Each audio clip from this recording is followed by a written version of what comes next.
বাংলাদেশে এত বড় পরিবর্তন হয়, ইসলামিক ফাউন্ডেশনের ডিজি পরিবর্তন হয় না।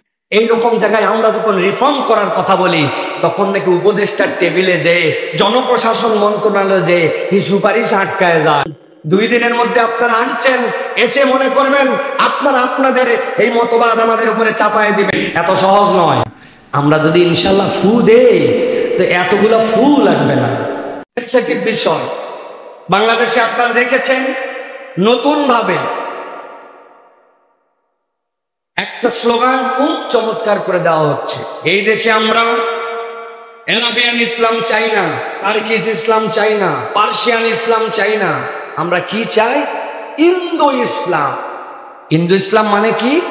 ইন্ডিয়ান বেল্টের যে ইসলাম, যে ইসলামে আল্লাহর শরিয়া লাগে না, যে ইসলামে ইসলামের প্রকৃত আইন কানুন লাগে না, ইসলামের কোরআন সুন্নাহর নির্দেশ লাগে না, কেবল লাগে আই এম এ মুসলিম, আইডেন্টিটিতে লাগে মুসলমান, এরপরে তুমি যা করবে এটাই তোমার ইসলাম। এরকম একটা ভক্কর চক্কর ইসলাম এখানে প্রতিষ্ঠিত করার জন্য ফরহাদ মজহার, মাহফুজ, এই গং এরা হচ্ছে এখন প্রকারান্তরে এই কথার গুলি আমাদের কাছে আওড়াতে চায়। আমরা তাদের কাছে দায়িত্বহীন কণ্ঠে বলতে চাই, লালনবাদ নামে আপনারা যা, এই লালনবাদ নাস্তিক্যবাদের চেয়েও খারাপ। কিভাবে? তারা বলতেছে আল্লাহর বিধান বাস্তবায়নে শরিয়া, মানুষ আল্লাহর খলিফা, প্রয়োজনে মানুষ যে বিধান করতে ওটাই আল্লাহর বিধান।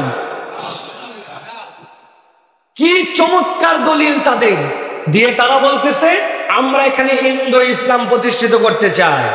1 বছর 2 বছর না, সেউরিয়ার লালনের আশপাশে 11 বছর থেকে আসছি। এ বিষয়ে হালকা পণ্ডিত আমাদেরকেও বলতে পারেন, এগুলো সব দেখে আসছি। আপনাদের যে বিষ্ণব ধর্ম, সাথে সাথে সহজাতীয় মতবাদ আর সুফিবাদ, এই 3টাকে ঘোল করে মেল করে উনার একটা নতুন বাদ দাঁড় করাইছে, তার নাম হচ্ছে লালনবাদ।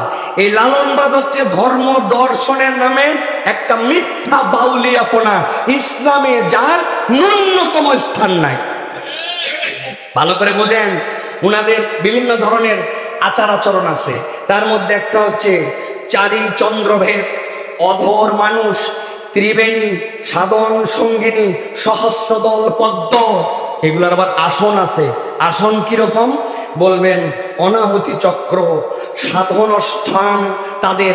এরপরে একটা আছে নাভি বরাবর কুণ্ডলী চক্র, তারপরে আছে আবহ চক্র। এই সকল বিষয় মিলায়ে উনারা একটা ভক্কর চক্র বাদ দাঁড় করাইছে। ওইটাকে উনারা ইসলামের নামে গুলাতে চায়। উনারা বলতেছে শরিয়া কি? মানুষ খলিফা, খলিফার প্রতিনিধি হিসেবে সে যা বলবে তাই। তাহলে আল্লাহ রাব্বুল আলামিন কোরআন কার জন্য দিলেন? নবী করিম সাল্লাল্লাহু আলাইহি ওয়াসাল্লামকে প্রেরণ করলেন কার জন্য? আমরা একটু করে স্পষ্ট বলতে চাই, আমরা কোনো আরব্য ইসলাম পালন করি না, পারস্য ইসলাম পালন করি না, পার্সিয়ান ইসলাম পালন করি না, তুর্কির ইসলাম পালন করি না। ইসলাম হচ্ছে ইন্নাদ-দীনা ইনদাল্লাহিল ইসলাম। কোরআন এবং সুন্নাহয় যা আছে ওটাই ইসলাম। নতুন করে ইসলামের ব্যাখ্যা এই দেশবাসী গিলবে না, শুনবে না, কেন তা নিবেও না। কেন? সুতরাং 2 দিনের মধ্যে আপনারা আসছেন, এসে মনে করবেন আপনারা আপনাদের এই মতবাদ আমাদের উপরে চাপায় দিবেন। এত সহজ নয়। এই লালনবাদ এটা আমাদের জানা আছে। এর ভিতরে কি আছে? নামাজ লাগে না। নবী করিম সাল্লাল্লাহু আলাইহি ওয়াসাল্লামের নামাজ লাগতো, কিন্তু হিন্দু ইসলামের নামাজ লাগে না। 4 কোনা কাপড়, মধ্যে চাল, উনার বাবা ওই জায়গায় বুড়া আঙ্গুল বের করে দিবে, বুড়া আঙ্গুলে চুমুর দিয়ে ঢাকায় দিবেন। পেঁয়াজ খাবেন না, লবণ, তারপরে তো রসুন খাবেন না, উমুক খাবেন না, মোটামুটি একটা ভাব ধরে চলবেন। আর মনে করবেন যে বিরাট সুফিবাদ। আর খাবেন একটা জিনিস, সেটা গাঁজা, কলকি। হ্যাঁ, মেহেরবানি করে আমরা বলবো এই চক্র আপনার প্রতিষ্ঠিত কেন? কল্পনার মধ্যে মেনেন না। ওনাদের টার্গেট আরো বড়। ইসলামিক ফাউন্ডেশন, যেটা বাংলাদেশে ইসলামের ব্যাপক ধরনের কাজ করার কথা, সেখানে বাংলাদেশে এত বড় পরিবর্তন হয়। ইসলামিক ফাউন্ডেশনের ডিজি পরিবর্তন হয় না। আগের যতগুলা ডিজি ছিল অধিকাংশই এরা ইসলামিক ফাউন্ডেশনকে চেটে পুটে খেয়েছে, কোনো কাজ করে নাই, কোনো ধরনের প্রকাশনা নাই, ভালো প্রকাশনার প্রকাশক নাই, ইসলামিক মেলা আজ পর্যন্ত করতে পারে না। রন্ধে রন্ধে দুর্নীতি। কোরআন শরীফের অনুবাদ খুঁজতে যাবেন নাই, হাদিসের অনুবাদ নাই, এইরকম জায়গায় আমরা যখন রিফর্ম করার কথা বলি, তখন নাকি উপদেষ্টার টেবিলে যে জনপ্রশাসন মন্ত্রণালয় যে এই সুপারিশ আটকায় যায়। আমরা দ্ব্যর্থহীন কণ্ঠে বলতে চাই, আমরা আপনাদের বিরোধিতা করতে চাই না, বিরোধিতার মধ্যে আসতে চাই না, কিন্তু ইসলামিক ফাউন্ডেশন দিয়ে আপনাদের কোনো ইজম, কোনো মতবাদ পুশ করাবেন, আর বাংলার মানুষ তৌহিদি জনতা তাদের হৃদয়ের মধ্যে রক্ত নিয়ে বসে থাকবে, এইটা কখনো যেন কামনা করেন না। আমরা আমাদের পিঠের উপর দিয়ে আমি তো এই পরিবেশ, পরিবর্তিত পরিবেশে কোন ইসম, কোন বাদকে ইসলামিক ফাউন্ডেশনে প্রতিষ্ঠিত হতে দেব না। ইসলামিক ফাউন্ডেশন নিরেট ইসলামের কাজ করবে। অতএব আমরা বলতে চাই, খবরদার, অনেক দূর পর্যন্ত আপনাদের কথাবার্তা শুনছি, আমরা জানি এই কথাবার্তার বেশ খুব বেশি না।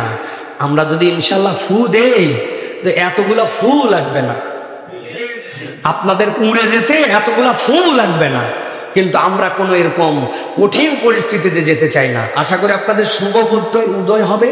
যে কয়েকজন মানুষ আপনারা লালনবাদ, আখড়াবাদ নিয়ে আসেন, আপনারা থাকেন, আপনাদের সাথে কোনো বিরোধ নাই, আপনারা আঙ্গুল চাটেন, আর আপনারা ওই যে যেগুলো বললাম ওইগুলো করেন, আপনাদের মতো গাঞ্জা খান, কোনো সমস্যা নাই, কিন্তু এইটা জাতির উম্মার বিবেকের উপর চাপায় দেওয়ার চেষ্টা করেন না। ইসলামিক ফাউন্ডেশন দ্রুত সংস্কার করেন, যোগ্য ডিজিকে নিয়োগ দেন, ধর্ম উপদেষ্টা যে পরামর্শ দিচ্ছেন ওই পরামর্শ মেনে নিয়ে চলেন, আপনাদের সহযোগী পাবেন।